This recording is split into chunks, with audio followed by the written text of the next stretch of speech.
ain't even do nothing. Look. He ain't even do nothing. He ain't even do nothing. He pussy. That nigga pussy. That nigga pussy. Yo. I got all that. I got all that. He got all that. He got all that. That's right.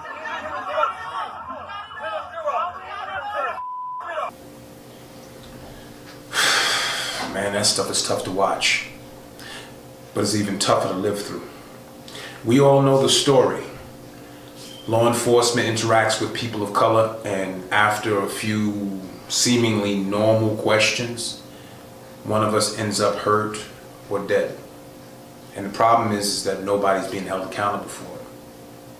What we're going to discuss today is a couple of meaningful topics that I think we all are concerned about. Whether there's a disparity between the way people of color in this country are treated by law enforcement, or is it just law enforcement out of control with everybody? I have my personal thoughts on it, but we're going to discuss it meaningfully. And I'm hoping that this will start a conversation. Leave comments below and make sure that you stick around for the ending, because we're going to discuss some meaningful things that most people are not talking about that can bring about substantial change and stop scenes like this from happening. Let's get to it.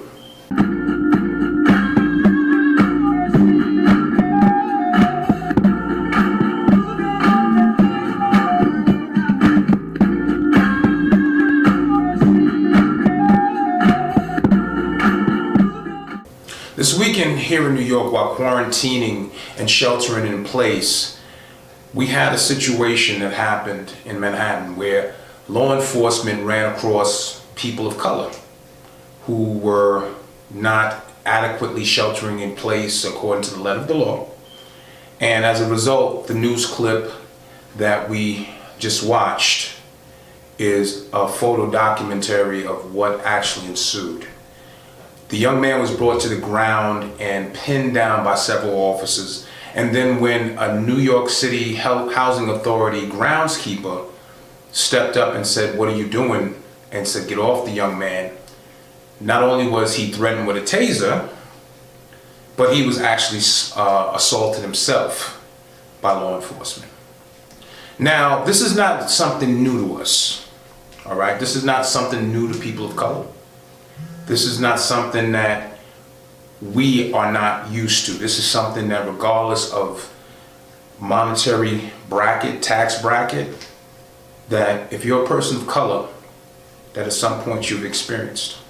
It doesn't matter if you live on the east side in a deluxe apartment in the sky or in the projects, there's a certain sense of dread or a certain sense of normal predator-prey tension that grows through you when interacting with law enforcement, whether you're doing right or you're doing wrong.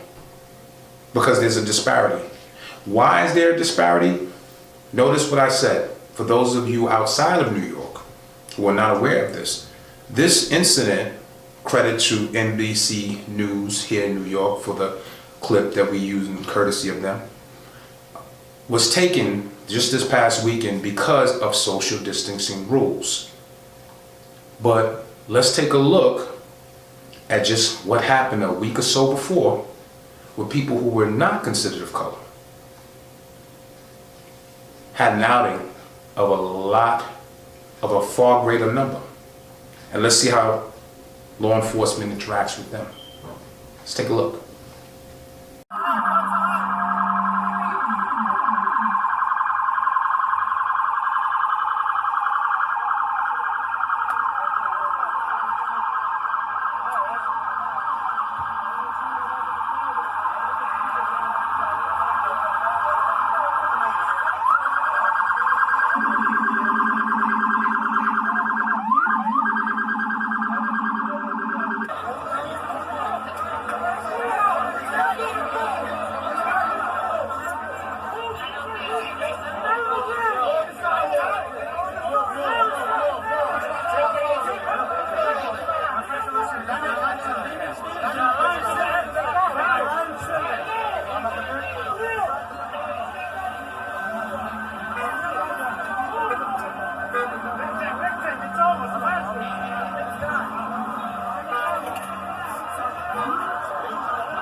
Now, I'm going to show you for contrast how they treat young men of color.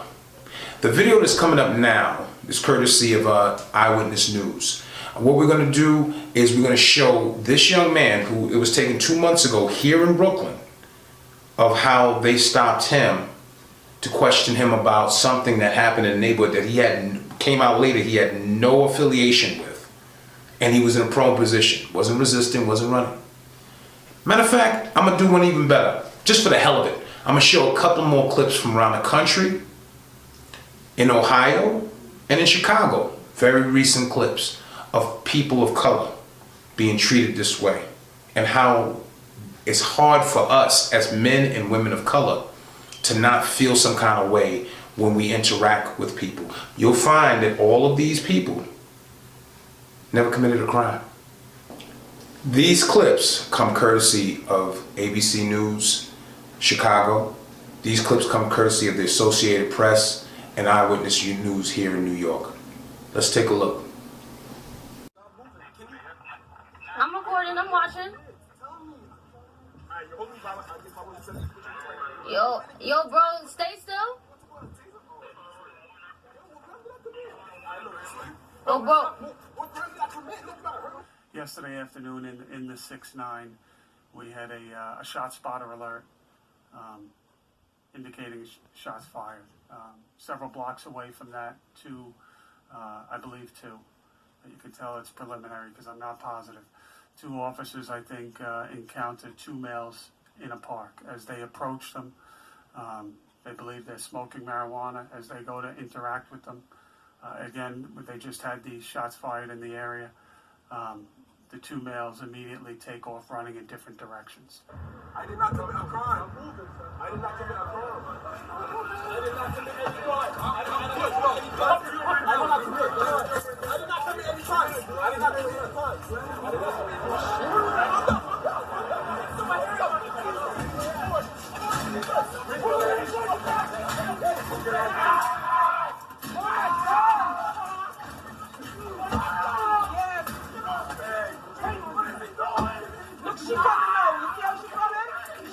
Bro, we wasn't even resisting any shit. Oh my God!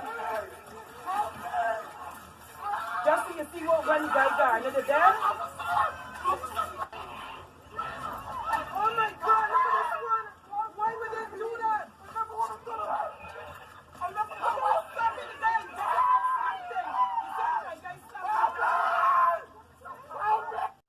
Police in Warsaw, North Carolina, responded to a call from Waffle House employees over an alleged argument with a black patron. An officer slammed 22-year-old Anthony West into a wall and choked him. They said West, who had taken his sister to her high school prom earlier that night, was uncooperative. He was later charged with disorderly conduct and resisting arrest. The CEO of Waffle House later apologized to West privately. What happens on the train between Roman and the officers is significant, especially the interaction with the female officer who minutes later shoots Roman.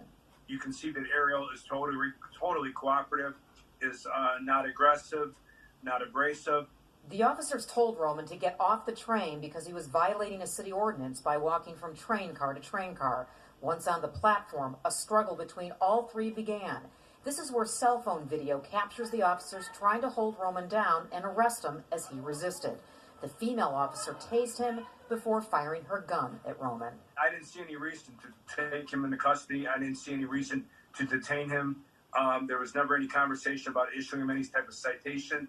Roman is now recovering at home. He has filed an excessive force lawsuit. The officers involved were stripped of their police power. See the difference? Now, before anybody jumps to any conclusions, I'm not sitting here disparaging the Jewish community. Were they wrong for doing that during the time of social distances? I don't agree with it. That's for you to make the decision. I'm not going to speak for you. What I will tell you is that my issue in this situation is not with them. My issue is with the devaluation of life of people of color. There's a lot of different reasons for that. We can go into that, and I would love to hear your comments on it and your commentary. Please feel free to hit me up. Let's have a conversation about it. But the real issue becomes, how do we stop this? Usually when something like this happens, it's like the whole system is against us, which is why for the people in law enforcement and government that are sitting there trying to supposedly break their neck to understand, how do we make better race relations with people of the inner cities and people of different ethnicities when it comes to law enforcement? Well, maybe, just maybe, it might help if something really happened behind the kind of things that we see every day.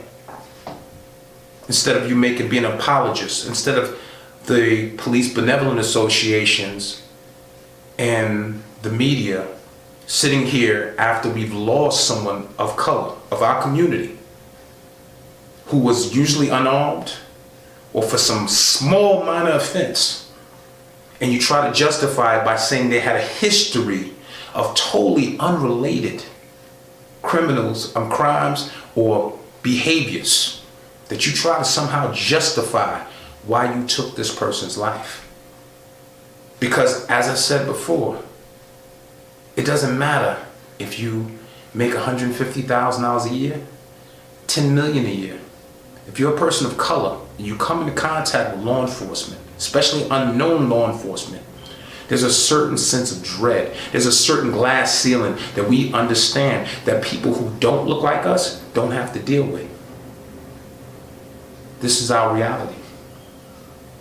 And until we address that, nothing is going to change. But here's the beautiful thing about it, ladies and gentlemen. I'm hoping that this gets shared with other people. Make it viral. Let's have a real discussion, because see, I have a plan. It's not an original plan. I'm not the only person to say this. I'm not the brain trust, but I'm a very big fan and very big proponent of when somebody's saying something right, it needs to be shared with other people. So we're going to discuss a couple of the reasons why this is happening, and we're going to discuss how we can change it, or at least move toward change.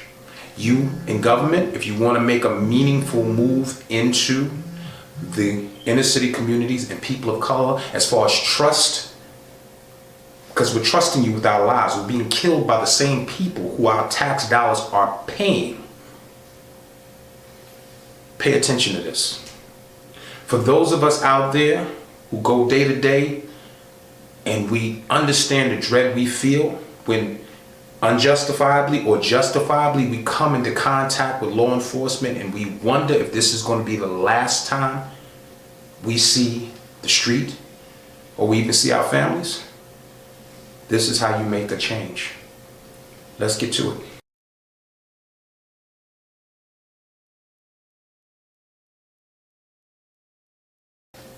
Now, before we get started, I want everybody to understand, because I'm going to try and be objective here. Not all law enforcement is bad, and we understand they do a very tough job, right? However, this is the thing.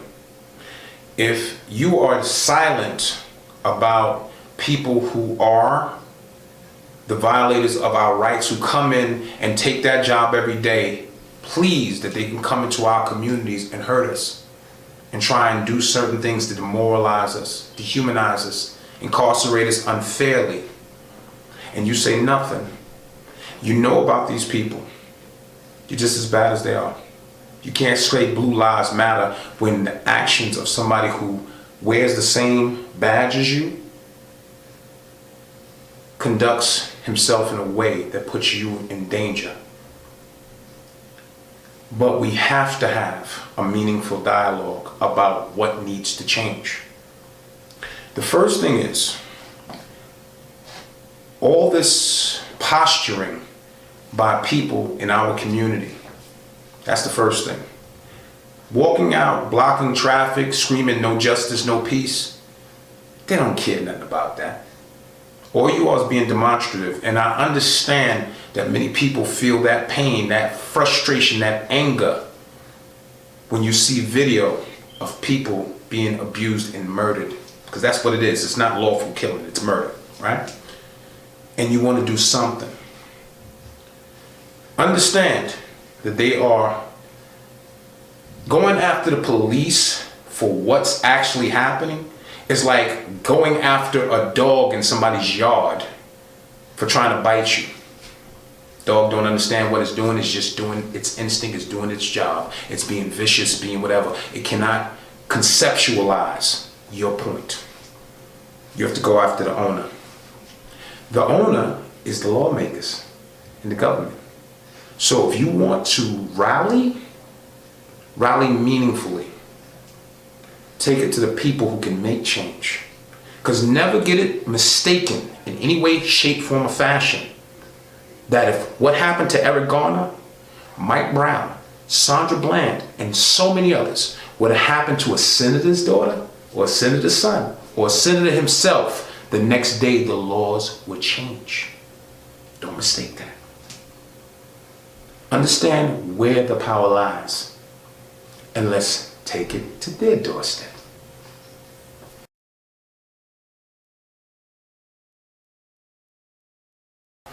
Number two, what are you asking for? Think about what people are asking for. When we go out there and we march, we loot, we riot, what are we asking for? If they said today, not through leaders who don't even relate to us no more because they're on somebody's payroll, right? But if they sat down today and took a census in the Sean Bell case and all these other cases where people in our community were violated, what do you want to happen? Most people, number one answer, we want those officers to be fired and we don't want to be messed with no more. That's not realistic. They can fire the officer, that's not a problem. That does not bring that person back, that doesn't reverse the charges against them usually, right?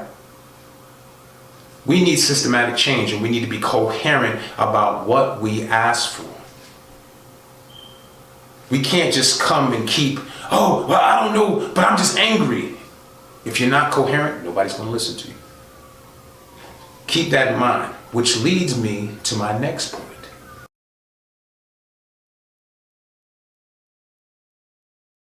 Now here's the payoff, people. There's two things that we definitely need to do that can really make an impact systematically. Again, I'm not the brains behind this. I'm not the person who conceptualizes this answer for everything. But this is something that many people know, but most people don't know, if that makes sense to you. Number one, register to vote. Why is registering to vote so important? Now you might be sitting back saying, he talking about voting. Yo,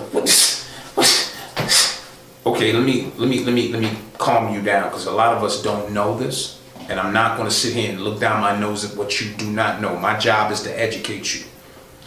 In most municipalities, if you do not vote, you don't matter. There's certain complaints, there's certain paperwork you can't file or they will not even respond to if you're not a registered voter. They won't listen to you. You don't matter. So the first thing is getting our people to vote. If you want to be technical, a lot of the reason why that these things are happening is because, statistically speaking, they know the people that they're attacking don't vote. I'm not telling you something that's a secret. Google it. Look it up. I challenge you to. Most voters in the black community are between 50 and 65 years old. That's the biggest populace. Women outnumber men as far as voting, hands down. So when they attack our young black men, it's more than a 2 to 1 chance that he is not a voter. He doesn't have any means. And as far as they're concerned, he probably is doing something anyway. So let's just, if we do something to him, we can sweep it under the rug. How does voting help you? Voting does not put a bulletproof vest on you. But this is the thing. You take those same people who are out there screaming no justice, no peace, holding signs, and you take them to the state capitol, state legislature, and you ask for one very specific thing, which is what we're going to talk about right now. Grand jury reform. I want you guys to listen very carefully to what I'm about to explain to you, because this is where everything starts. It's not the end, but it's where it starts. You ever saw on the news, and many of us have, no matter where you are across the country, have you ever seen across the country when a young man or a young woman gets shot and killed, and they find out that person wasn't armed, or they kicked in the wrong door, or it was an illegal stop, it was the wrong vehicle, the person didn't even fit the description? That this person, the law enforcement officer who usually does it, he usually just goes on desk duty, and then maybe 2-3 years down the line, he's fired with his pension. They go to court, but nobody brings them up on charges. Let me explain how grand jury reform affects that. So what happens is, grand jury, let me give you some context here. The grand jury, which is what you usually hear the news media talk about when officers appear in court for this kind of thing, is where a group of 12 jurists meet to decide whether there's probable cause to go to trial, or there's some misconduct that needs to be explored in trial against these officers. Now, I know some of y'all watch Matlock, and y'all watch Time to Kill and some of these courtroom dramas by John Grisham, but this is what the difference is. This is not a trial, and it's incredibly lopsided. A grand jury is only usually spoken to or addressed by a prosecutor. It's one-sided. That's not a defense or somebody to be an advocate for the person who died. Technically, it's supposed to be the prosecutor, but usually these prosecutors have been working with these officers in law enforcement for years, and they have their own political aspirations. So what they do is they present cases in any which way, and they can dictate whether this officer is painted in a negative light or a sympathetic light. We all know which way that usually runs. So there's nobody there to speak on behalf of the person who's deceased, and the person who's supposed to be speaking on them, speaking on their behalf, I should say, is usually going to paint in the light, well, you know, this officer was dark and he couldn't see the glow-in-the-dark shoes of the deceased, even though they said he was 6'4", he was only 5'6", but in the dark you couldn't tell that. He was at a very bad vantage point. The video was shot at a bad angle. We've heard this all before. The way that we bring about change is reforming that process. See, because if you start getting these people in a trial situation, make it where they can't change the venue, make it where they actually have to pick jurors from that same community where the person who got killed comes from, it changes everything. That's the first thing we need to ask for. Grand jury reform, especially when it comes to law enforcement. Shootings while on duty. Very important thing, ladies and gentlemen. That's what we're going to ask for. All the special prosecutors in the world don't mean nothing if the law still only works a certain way. And how do we ask for that? By becoming registered voters, where our vote and our name and our word matters, and then asking for something very specific. Because see, with those two things, they go hand in hand. You can ask for something, and if you're not a voter, they don't have to listen to you. But if you're a voter and they ask for something, you can vote their asses out of office and bring somebody in who's sympathetic to what we are trying to do. And for most of us, that's live. For law enforcement out there, it's not a gang or party on you. We understand that you do a difficult job, but understand something. Some people would look at me, on the first glance, they would see a black man, bald head, and coming around the corner, acting a certain way, they would possibly make an assumption, oh, well, that's a possible perp. Even though the person who in the description is black man, possibly wearing a black hoodie, black whatever, and I'm wearing a burgundy shirt. Sometimes the old saying is, any nigga will do. And this is where it comes to be a problem.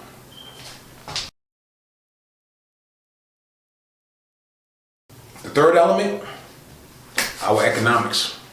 If you look in the videos that I've been able to post, courtesy of Channel 7 Eyewitness News here in New York and NBC News, you'll see that usually when someone's being attacked, someone's getting shot, someone's in some kind of situation with law enforcement, look across the street. Usually projects, housing developments, lower income housing. We understand that they have no respect for black lives, but I'm gonna tell you something, no financial backing behind it, they respect us even less. I'm a very firm believer in, if you do the numbers, all crime is related to economics. Also, if they understand lower income, they understand this as well. Penological interests in municipalities and governments all understand that with no money, there's going to be more crime. And no money also means no resources. So they're going to come into those communities, into our communities, and they're going to treat us differently than people who are voters and who are landowners and things of that nature. We need to work on how we're going to bring economic change. We need more business owners. We need the dollar to reverberate in our own community and stay in our community. Tomorrow, if we sat back and said we're going to boycott companies that support the Trump administration or lawmakers that are sympathetic to killing us in the streets, even if we wanted to boycott them, because of the fact we own no businesses, we make nothing, we can't stop shopping in their areas. Today, if they close down all the stores, all the Walmarts, the Targets, all these so-called essential businesses, we'd starve. We wouldn't have detergent, we wouldn't have food, we wouldn't have baby wipes, we wouldn't have diapers, basic necessities. We have to look to become entrepreneurs, bring things to our own community, hire our own. Now, in that first clip I showed earlier, we saw the Hasidic Jew community. We saw the Hasidic Jewish community out in force at the burial of a rabbi. Very sacred time for them. The reason why they were treated differently, because there's people who feel that the Jewish community is people of color just like us. There's different chains of thought on it. That's not here, that's not important for this conversation. The conversation is, we understand that the Jewish community sticks together. Their dollar reverberates in their community.